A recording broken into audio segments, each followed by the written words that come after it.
Tenth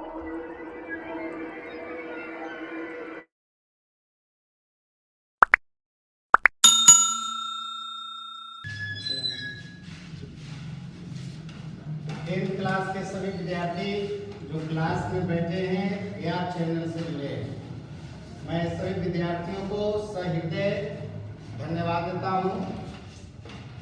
तो पिछले दिन आप लोग की क्लास जो चल रहा था वह ह्यूमन आई का चल रहा था, यानी मानव नेत्र का, ठीक है ना। और मानव नेत्र की स्ट्रक्चर, उसके हर पार्ट्स का क्या फंक्शन है, ये सारी बात से आप लोगों को अवगत करा दी थी। क्लियर है जी? तो चलिए आज जो सेकेंड टॉपिक हम लेके चल रहे हैं, आज ह्यूमन आई से ही लेके चल रहे हैं और ह्यूमन आई से लेके चल रहे हैं। लेकिन आज जो मानव नेत्र से रिलेटेड जो ऑब्जेक्टिव क्वेश्चन है वो आज फिर हम कोशिश करेंगे कि वो ऑब्जेक्टिव क्वेश्चन निकाल दें। आप सभी बच्चे आप लोग ध्यान देते रहेंगे। मैं उम्मीद करता हूं कि पिछले दिन जो बताए मानव नेत्र के बारे में आप लोग उसकी बनावट सही ढंग से देख लिए होंगे, उसका हर एक पार्ट्स के बारे में जो बताया थे सुने भी होंगे। और इस तरह से जो है हम लोग यानी कि मानव नेत्र के बारे में जो आप लोग का ये टास्क दिया, मैं उम्मीद करता हूं कि आप लोग कंप्लीट कर लिए होंगे। तो आइए आज की क्लास के लिए सभी बच्चे तैयार हो जाइए। और क्लास शुरू करने से पहले सभी बच्चों को एक रिक्वेस्ट करता हूं कि आप चैनल को सब्सक्राइब कर लीजिए ताकि आपके प्रेजेंटी शो हो जाए कि हमने उस टॉपिक को देखा, हमने तैयारी कर ली है। ठीक है, तो देखिए मानव नेत्र में कौन कौन सी चीजें और हम लोग को जानकारी करना चाहिए। इसके बाद हम तुम लोग को बताएंगे कि मनुष्य के आंख में कौन ऐसे बीमारी होती है, कौन कौन सी बीमारियां होती है जिसका इलाज हम लेंस के माध्यम से कर सकते हैं। तो इन सारी बातों से बारी बारी से स्टेप बाय स्टेप करके हम यानी क्लियर करते हैं। सबसे पहले मैं सभी विद्यार्थियों से कहना चाहूंगी कि यहाँ पर आपकी नेत्र जो है वह सही है कि नहीं है, यानी आपके आंख में कोई बीमारी है या नहीं है, पहले इसकी आप पहचान कैसे करेंगे। ठीक है जी? तो देखा जाए सबसे पहले तुम लोग को हमने कल यही बता रहे थे कि मनुष्य के आंख में अगर कोनो रोग नहीं हो, किसी प्रकार की प्रॉब्लम नहीं है, तो ये जो नेत्र लेंस है और ये रेटिना है, ये पूरा मिला करके इसको गोलक कहते हैं। नेत्र गोलक का रहता है और नेत्र गोलक का आकार होता है लगभग गोलीय होता है। लगभग माने पीछे हल्का सा चपटा होता है, लेकिन ऐसे मान के चले कोई पूछे कि नेत्र गोलक की आकार कैसा होता है, बोलेंगे कि गोलीय होता है, लगभग गोलीय होता है। दूसरी बात बताए थे कि अगर आपके आंख में कोनो बीमारी नहीं है तो आपके आंख को कहा जाएगा कि सामान्य नेत्र है। और नेत्र बोलोगे सामान्य नेत्र हम लोग बोलेंगे नहीं, मतलब आपके आंख में कोनो दिक्कत नहीं है। तो कहता है कि अगर आपके आंख में कोई दिक्कत नहीं है, ये कैसे आप जानेंगे कि हमारे आंख में कोई दिक्कत नहीं है? तो इसके लिए हमें दो बिंदु जांच करना होगा। देखिए एक बिंदु कहलाता है नेत्र का निकट बिंदु, जिसको कहते हैं एनपी यानी नियर पॉइंट। देखिए डॉक्टर लिखता है, जब डॉक्टर किसी का चेकअप करने लगता है तो देता है, जब पुर्जा लिखने लगता है तो वह लिखता है बड़ को। अब एनपी का मतलब क्या होता है समझिए, कहता है कि मनुष्य के आंख से, समझिएगा, कहता है कि वह निकटतम बिंदु, मतलब निकटतम के मतलब निकट से निकट, आपके आंख के हम सामने कलम को ले आ रहे हैं। अब देखना है कि आपके आंख से कितना दूरी पर हम कलम रखते हैं कि आप इसको सही सही देखते हैं। तो कहते हैं ये बात को कि नेत्र से वह निकटतम बिंदु, जिस बिंदु पर रखे गए वस्तु को आपकी नेत्र साफ साफ देखती है। क्या बोला सुना? फिर से एक बार कहते हैं कि नेत्र लेंस या आपकी आंख नेत्र के निकटतम माने नेत्र से निकट स्थित वह बिंदु, जिस बिंदु पर किसी वस्तु को रखते हैं और रखने पर अगर आपकी आंखें उसे साफ साफ पढ़ लेती है, साफ साफ देख लेता है, तो उस बिंदु को नेत्र का निकट बिंदु कहा जाता है। बात समझा होगा? यानी नेत्र के निकटतम माने नेत्र के निकट से निकट। अगर कलम कॉपी रख ले होंगे तो लिख भी लीजिएगा बच्चे लोग सभी। नेत्र के निकटतम वह बिंदु जिस बिंदु पर रखे गए वस्तु को नेत्र साफ साफ देख लेता है, उस बिंदु को नेत्र का निकट बिंदु कहा जाता है। अब ये डॉक्टर आपको काम करेगा, चेक करेगा कि आपके आंख से हम हटाते हैं, कलम को हटाते हटाते ले जाते हैं, और जहां पर आपके नेत्र बोला कि हाँ बस वहां कलम साफ साफ पढ़ रहे हैं, तो अगर आपके आंख में कोई बीमारी नहीं होगी तो समझ लीजिए इस लेंस से नाप करके 25 सेंटीमीटर की दूरी पर अगर कोई वस्तु हम रख देते हैं और आपकी आंख अगर सही सही देख लेता है तो समझिए कि आपका निकट बिंदु बिल्कुल सही है। यानी मनुष्य के कहा जाए सामान्य नेत्र पूछेगा कि सामान्य नेत्र के लिए निकट बिंदु बताओ, तो फट से बोल देना 25 सेंटीमीटर। नेत्र के निकटतम मान नेत्र से 25 सेंटीमीटर की दूरी पर अगर किसी वस्तु को हम रखते हैं और आपका आंख एकदम सही सही देख लिया तो समझिए कि आपका आंख का निकट बिंदु बिल्कुल सही है। लेकिन अगर आंखों में खराबी आ गई तो समझिए कि नेत्र से नाप करके 25 सेंटीमीटर पर अगर वस्तु को हम रखा और आपकी आंखें अगर नहीं देख पा रही है तो समझिए कि आपके आंख में त्रुटि आ गई, आपका नेत्र का निकट बिंदु खराब हो गया है। तब ये निकट बिंदु समझ गया सब लड़के। और नेत्र से निकट बिंदु के बीच की जो दूरी होती है इसी को स्पष्ट दृष्टि की न्यूनतम दूरी कहते हैं। क्या बोलते हैं? स्पष्ट दृष्टि की न्यूनतम दूरी। और ये दूरी बताया हमने कि 25 सेंटीमीटर याद कर लीजिएगा। लेकिन समान नेत्र के लिए, लेकिन आंख में बीमारी आ गई तो ये जो 25 सेंटीमीटर है गड़बड़ हो सकता है। हो सकता है वो आदमी कहे कि नहीं नेत्र से अब देखा जाए मात्र 45 cm पर हम रखे हैं, और वो आदमी कहता है कि 45 पर रखे हो तो सही हम देख रहे हैं, लेकिन 45 से कहीं 44, 43, 42 cm पर वस्तु रख रहे हो तो हम नहीं देख रहे हैं। एक मतलब कुछ समझ आओ इस आदमी का निकट बिंदु खराब हो गया है। तो देखा जाए पहला होता है निकट बिंदु पकड़ना, दूसरा होता है नेत्र का दूर बिंदु पकड़ना यानी फार पॉइंट। इसको हम लोग बोलते हैं एपी यानी जिसको कहते हैं फार पॉइंट। तो दूर बिंदु का मतलब क्या हुआ? तो दूर बिंदु का मतलब हुआ कि आपके नेत्र से दूरतम, दूरतम का मतलब दूर से दूर, दूर से दूर ले जाइए। नेत्र के निकटतम बोल दिया निकट, निकटतम है निकट से निकट, लेकिन का नेत्र से दूरतम स्थित वह बिंदु जिस बिंदु पर रखे गए वस्तु को अगर नेत्र साफ साफ देख लेती है तो वही कहलाता दूर बिंदु। अब सोचिए कोई आदमी कहा तुमसे कि हमारे आंख से माने 100 मीटर की दूरी पर अगर किसी वस्तु को रखते हो तो हम बिल्कुल सही देख लेते हैं, लेकिन 100 मीटर से कहीं आगे कर देते हो वस्तु को तो हम नहीं देखते हैं। एक मतलब है कि उस आदमी का दूर बिंदु खराब हो गया है। कारण कि अगर आपके आंख में रोग नहीं है, बस में हो तो आंख में अगर रोग नहीं है तो समझो कि आपकी आंख ज्यादा से ज्यादा अनंत तक देख सकता है। जैसे सोचिए एग्जाम्पल के रूप में आकाश में तारा को लेके चलो, आकाश में पक्षी उड़ते जा रही है, आकाश में वायुयान है, आप जमीन पर से उसको देख लिया। एक मतलब सोचो कि आपके नेत्र से वो अनंत दूरी पर है, आप फिर भी आपकी आंखें उसको देख ली, तारा को फिर भी तूने देख लिया। एक मतलब है कि आपका दूर बिंदु अनंत पर जा सकता है बशर्ते आपकी आंख में कोई रोग नहीं है। आपकी आंख में कोई रोग नहीं है और तब कोई पूछते आदमी क्वेश्चन ऑब्जेक्टिव कि सामान्य नेत्र के लिए बताओ दूर बिंदु कहाँ होगा, तो फट से जवाब देना चाहिए अनंत पर होगा। कहाँ होगा? अनंत पर। निकट बिंदु पूछे 25 सेंटीमीटर पर, दूर बिंदु पूछे अनंत पर। लेकिन ये बात बोलेंगे कब? जब आंख में कोई रोग नहीं है, माने आंख को कहलाया सामान्य नेत्र। तो सामान्य नेत्र के लिए दोनों बिंदु बोले हैं, लेकिन आंख में खराबी आ जाएगी तो या तो आपका निकट बिंदु खराब हो जाएगा, या तो समझो दूर बिंदु खराब हो गया, या तो समझो कि दोनों बिंदु आपका खराब हो सकता है।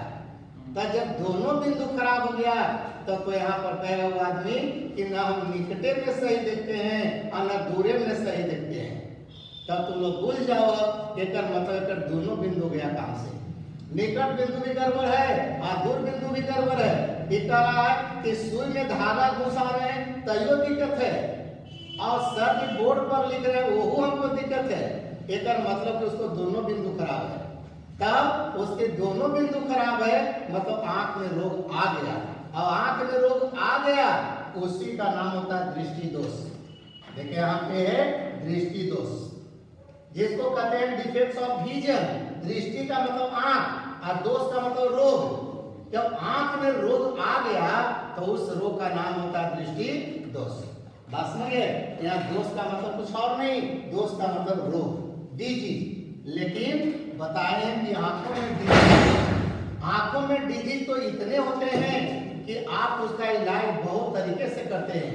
देखता है यही आंख जो कल फिगर आप लोगों को दिए थे उसको पढ़ने के लिए एक डॉक्टर को 2 साल का टाइम लगता है जी।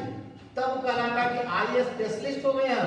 तो आईएएस स्पेशलिस्ट बनने के लिए उसको 2 साल का कोर्स करना पड़ता है, लेकिन हम लोग तो 2-4 दिन में ही खत्म करने वाले हैं। तो क्या उतना विस्तार हो पाएगा?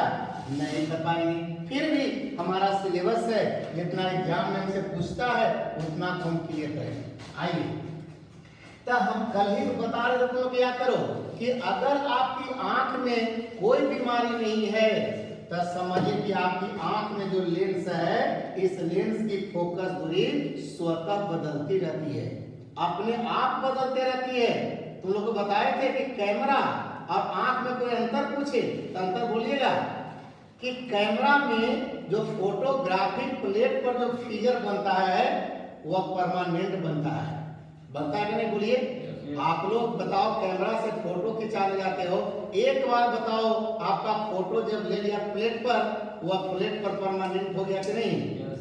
लेकिन आपके आंख की रेटिना पर अगर किसी वस्तु का प्रतिबिंब बनता है तो वह प्रतिबिंब मात्र 1/10 सेकेंड तक बना हुआ रहता है। 1/10 सेकेंड के बाद वह प्रतिबिंब समाप्त रहता है। अब सोचिए, कैमरा में जो प्रतिबिंब बन गया एक बार वो परमानेंट हो गया, अस्थायी। लेकिन बताओ कि जो हमारे आंख की रेटिना पर जो प्रतिबिंब बना वो बना अस्थायी। दोनों में अंतर है कि नहीं? और क्या अंतर है? जब देखता हो मोबाइल से या कैमरा से किसी का फोटो खींचते हो तब फोटो खींचते समय देखिए पहले एडजस्ट करते हो तुम, या तो तुम उसके निकट जाते हो या उससे दूर हटते हो। मैंने ऐसा करते हो कि नहीं? बोलिए। कैमरा से फोटो खींचते हैं तो आदमी को बैठा दिया, लेकिन अब तुम उससे दूर हट रहे हो या फिर सट रहे हो। तो एकर मतलब क्या हो रहा है? एकर मतलब ये हो रहा है कि तुम उस आदमी को अपने कैमरा में जो लेंस है वो लेंस के यानी कि इतना दूरी पर रखना चाह रहे हो ताकि उसका प्रतिबिंब वास्तविक बने और वस्तु से छोटा बने। बताइए, आप लोग फोटो खिंचवाते हैं तो क्या जितना बड़ा शरीर का साइज उतना बड़ा फोटो लेते हो? नहीं। एक मतलब कि वस्तु को तुम कहाँ रखना चाह रहे हो? उस लेंस की फोकस दूरी के दुगनी दूरी यानी वक्रता केंद्र। अब वक्रता केंद्र और अनंत के बीच में लाना चाह रहे हो तुम। कारण हम जानते हैं कि उत्तल लेंस के वक्रता केंद्र और अनंत के बीच में अगर वस्तु को रखोगे तो उसका प्रतिबिंब वास्तविक बनेगा और वस्तु से छोटा बनेगा। सोचिए, कैमरा लेके आगे पीछे कर रहे हो, लेकिन बताओ तुम कहीं स्टेज पर खड़ा हो गया और कहा कि भाषण कीजिए, या स्टेज पर खड़ा होकर कहा कि पूरा गांधी मैदान के आदमी को देखिए जी, तो क्या तुम आगे पीछे होने लगता है? जहां पर है वहीं पर से नजदीक के आदमी को भी देख लिया और दूर के आदमी को भी देख लिया। एकर मतलब है कि आपके आंख में जो लेंस है इस लेंस की फोकस दूरी कभी घट गया तो कभी बढ़ गया। जब बताया कि कल है कि अगर नजदीक के आदमी को देख रहे हो तब पलक गिरा देते हो, पलक गिरा देते हो तो समझो कि लेंस मोटा हो जाता है, और लेंस मोटा हो गया तो फोकस दूरी घट गया। लेकिन बताओ दूर के आदमी को देखना है तो बताओ नेत्र को पलक उठा रहे हो, तब पलक उठा रहे हो तो समझो कि लेंस खिंचा रहा है, और लेंस खिंचा गया तो लेंस क्या हो गया पतला, और लेंस हो गया पतला तब फोकस दूरी बढ़ के देखिए पीछे तक चल गया आपका। कारण कि आपकी आंखें किसी वस्तु को देखने के पहले ये समझ लीजिएगा उस वस्तु को पहले अपने लाता निश्चित दूरी पर देखता है। जो आदमी जितना बड़ा होता है उतने बड़ा दिखाई पड़ता है कि नहीं, लेकिन अब जैसे जैसे आंख से दूर हटने लगता है तो वह वस्तु देखिए प्रतिबिंब छोटा बनने लगता है रेटिना पर। कल ही बताया था आप लोग जी कि आपकी आंखें किसी वस्तु को नहीं देखती है बल्कि दिमाग देखती है। तो ये मानते ये आदमी है, इस आदमी का प्रतिबिंब कहाँ बनेगा रेटिना पर। तो बताओ कि नजदीक में कोई आदमी रहता है तो जितना बड़ा आदमी है उतने बड़ा तुम देखते हो, लेकिन बताओ आकाश में तारा की बात करो, तारा के बारे में तुम जानते हो कि तारा इतनी बड़ी होती है, इतनी बड़ी होती है कि तुम्हारे पृथ्वी से 100 गुना 1000 गुना बड़ा होता है। क्या उतना बड़ा देखते हो? नहीं देखते हो, कारण कि वस्तु अनंत पर रखी गई है, इसलिए उसकी प्रतिबिंब फोकस पर बनेगा तो लेकिन बहुत छोटा बनेगा। इसलिए आकाश में तारे होते हैं वह तुम्हें छोटा दिखाई पड़ता है, इसका मेन कारण तुम्हारा आंख है, लेंस है। तो समझिएगा एक परिभाषा आती है समंजन क्षमता। कहते हैं कि नेत्र लेंस की वह क्षमता जिसके कारण, समझ बात है, नेत्र की वह क्षमता या नेत्र लेंस की वह क्षमता जिसके कारण नेत्र लेंस की फोकस दूरी अपने आप बदलती रहती है, ऐसी क्षमता को समंजन क्षमता कहते हैं। समायोज्य क्षमता मतलब वस्तु कहीं भी है लेकिन आपका नेत्र जो है देखिए समंजन क्षमता के कारण ही उस वस्तु को आराम से आपने देख लिया। और अगले पिछले दिन बताए थे कि नेत्र लेंस की फोकस दूरी के कम अधिक करने में जो सिलियरी पेशिया जो बनाए थे फिगर में कल, वह सिलियरी पेशिया बताए थे कि स्प्रिंग जैसा काम करता है।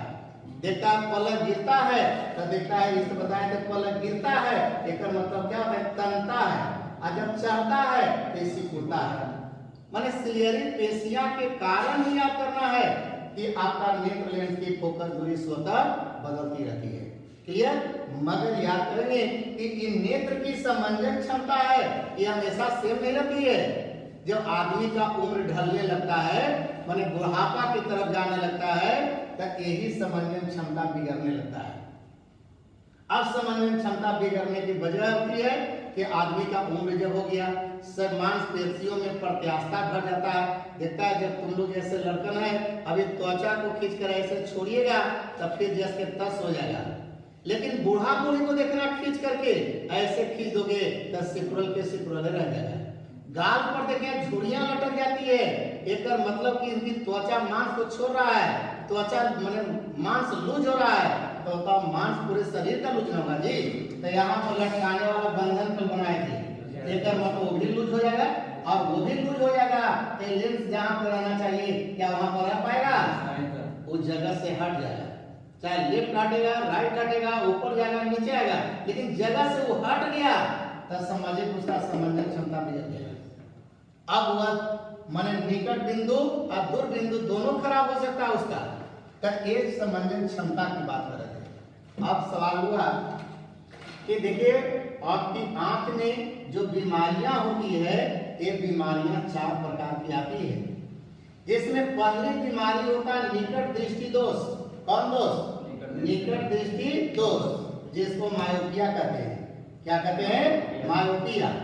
दूसरा देखिए होता है दूर या दीर्घ दृष्टि दोष, जिसको हाइपरमेट्रोपिया कहते हैं। तीसरा होता है जरा दृष्टि दोष, जिसको प्रेस मायोपिया कहते हैं। चौथा होता है अबिंदुकता या इसी को दृष्टि वैषम्य भी कहा जाता है। कहीं कहीं बुक में दृष्टि वैषम्य लिख देगा तो समझिए कि अबिंदुकता है, जिसको एस्टिग्मेटिज्म कहते हैं। अब मानते हैं कि ऑब्जेक्टिव में दे दे कि किस दृष्टि दोष के कारण आदमी पागल हो जाता है तो फट से पकड़ लेना अबिंदुकता। किस दोष के कारण पागलपन की संभावना बढ़ जाती है तो वह है आंसर अबिंदुकता। लेकिन ये तीनों दोष के बारे में जान लीजिए, हल्का देते हैं कोई आज पहला देखिए निकट दृष्टि दोष है। और निकट दृष्टि दोष जो होता है, ये दोष खास करके आप लोग जैसे बच्चों को पकड़ता है। यानी अंडर 20 साल से नीचे अगर बीमारी पकड़ रहा है तो समझो लड़का को निकट दृष्टि दोष हो गया है। और निकट दृष्टि दोष का कारण क्या होते हैं तब ये समझिएगा।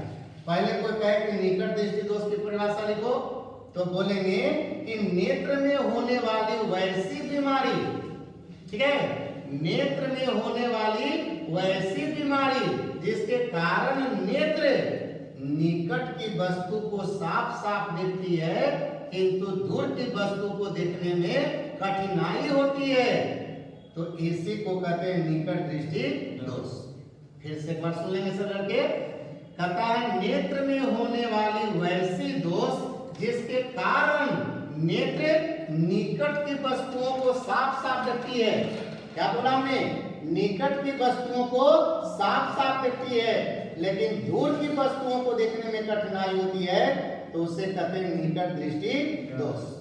तो जिस आदमी को देखना निकट दृष्टि दोष हो जाएगा तो उसको पहचानने का स्टाइल क्या है?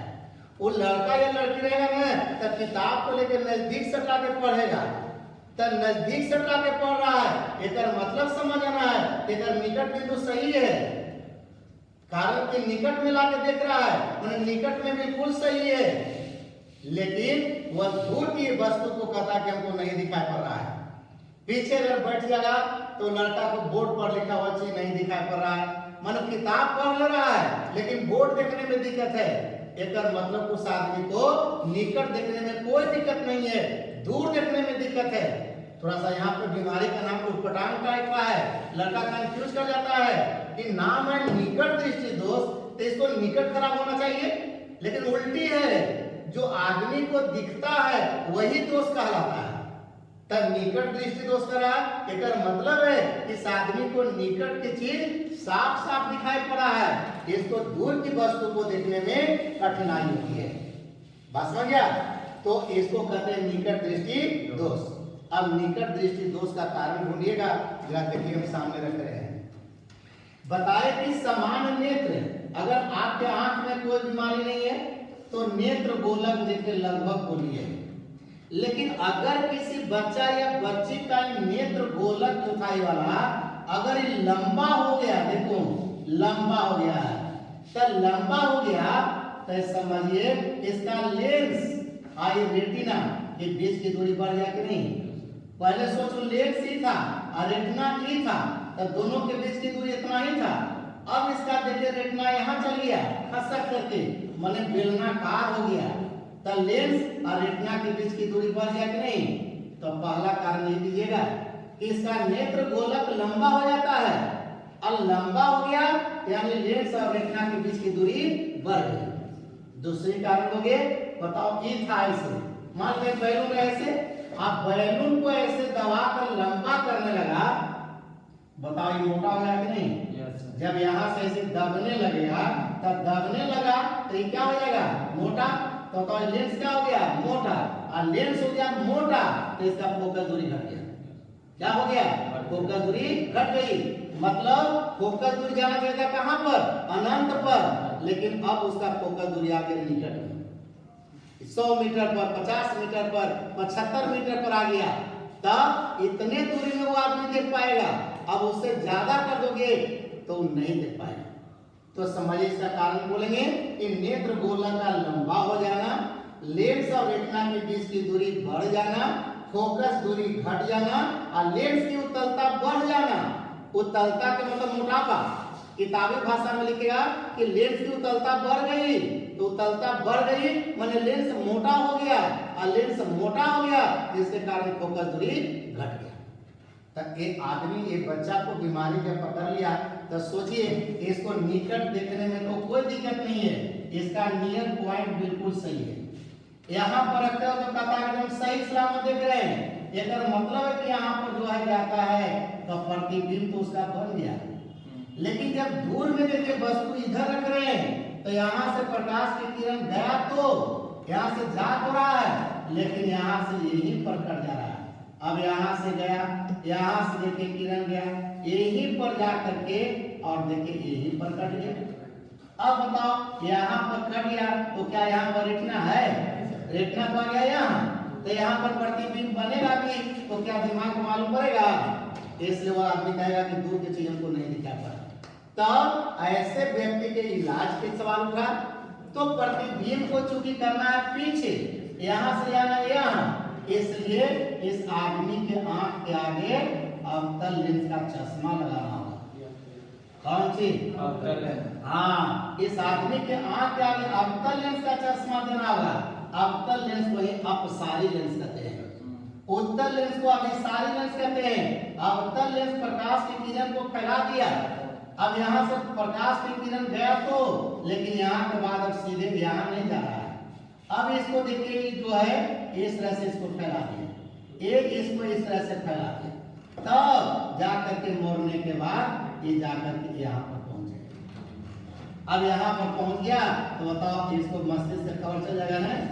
इसलिए कहेगा कि अगर किसी व्यक्ति को अगर निकट दृष्टि दोष हो गया है तो उसको आप कैसे इलाज करेंगे, किस प्रकार से ठीक करोगे? यही उपचार में इसको लिखना है कि अवतल लेंस का चश्मा लगाएंगे। अवतल लेंस का चश्मा लगा देंगे, वो दूर की वस्तु को भी देखना शुरू कर देगा। तो ये निकट दृष्टि दोष कैसे होती है, कारण क्या है, इसका उपचार कैसे करोगे? तो आज के यहीं पर क्लास को स्टॉप करते हैं, फिर अगले दिन हम लोग देखेंगे आगे की कहानी चलेगा। ठीक है, तो यहाँ पर आज कंप्लीट कर दीजिएगा इतना। सभी बच्चों को धन्यवाद, गुड नाइट।